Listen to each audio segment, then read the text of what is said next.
My phone rang at 7:30 in the morning on the 24th of February. The dialer was my American friend from my high school days in the US. He was the last person I expected to call, especially at 7:30 in the morning. I knew immediately that the war has actually broken out. The beginning of the war did not surprise me. In fact, it's long overdue. What surprised me was the fact that he knew nothing about the suffering that the Russian Ukrainians had endured over the past 8 years. Let me get something straight. NATO promised that they wouldn't move an inch to the east. That was a lie. And now we are surrounded by an aggressive military alliance. NATO gladly bombed Yugoslavia under the pretenses of potential genocide.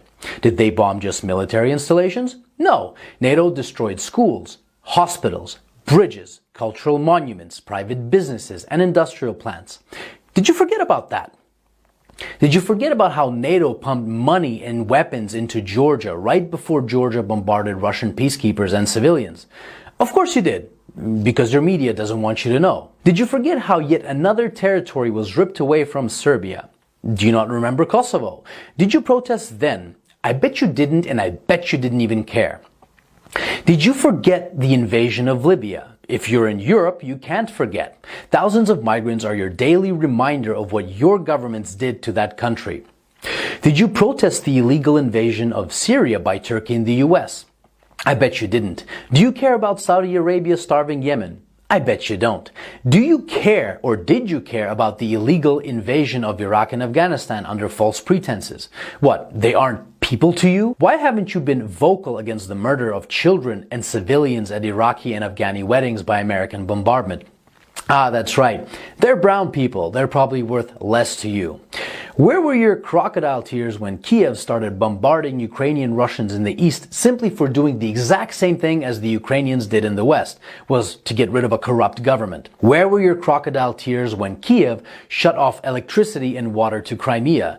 Where was your Save the Ukrainian People when 48 civilian anti-Maidan Ukrainian protesters were rounded into a Union trade house and burned alive whilst those who tried to escape the fiery hell were beaten and shot?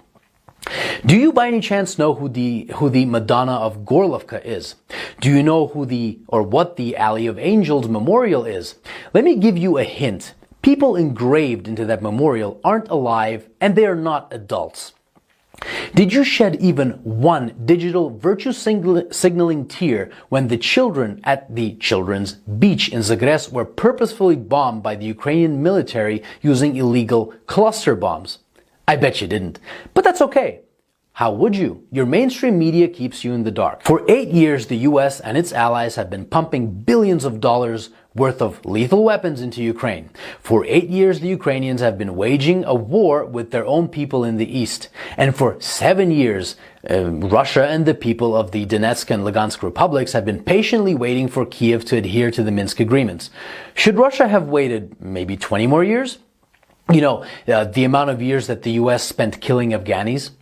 So whilst leaders like Boris Johnson, Joe Biden, Emmanuel Macron, Olaf Scholz, and Ursula von der Leyen have been virtue signaling about the poor Ukrainians, they have been robbing the Ukrainians of their dignity, making their economy run on loans from the IMF, and basically robbing them of their future. And Russia is to blame when we were their primary trading partner? The West pushed Russia into a corner. Protect yourself from an increasingly hostile neighbor who wants to become part of a hostile military alliance called NATO and lose Nord Stream 2, for example.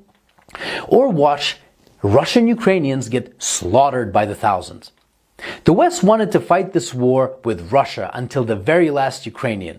Remember Kosovo? Well, the Lugansk and Donetsk republics have every right to exist.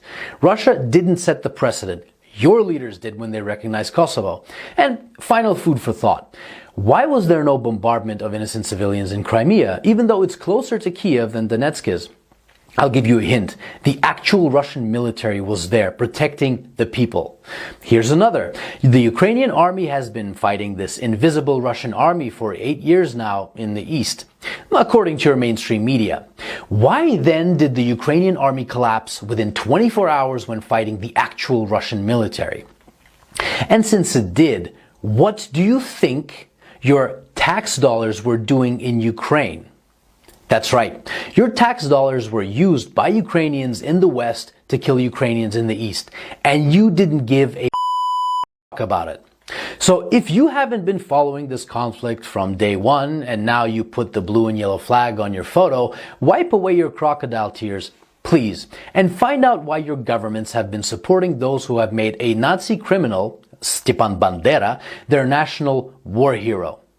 Don't expect a good result from pushing a bear and the dragon into a corner. And definitely don't be surprised when that bear and that dragon begin pushing back. So if you haven't been crying for the collectively millions of dead Iraqis, Afghanis, Syrians, Libyans, Yugoslavians, and East Ukrainians these past 20 years, but you're crying crocodile tears for Ukrainian military installations, wipe them away and think about what your governments have been doing and what they're still doing. And I hope that this 8-year story of a war started by a criminal Ukrainian government against its own people can finally come to an end, and Ukrainians and Russians can finally live in peace.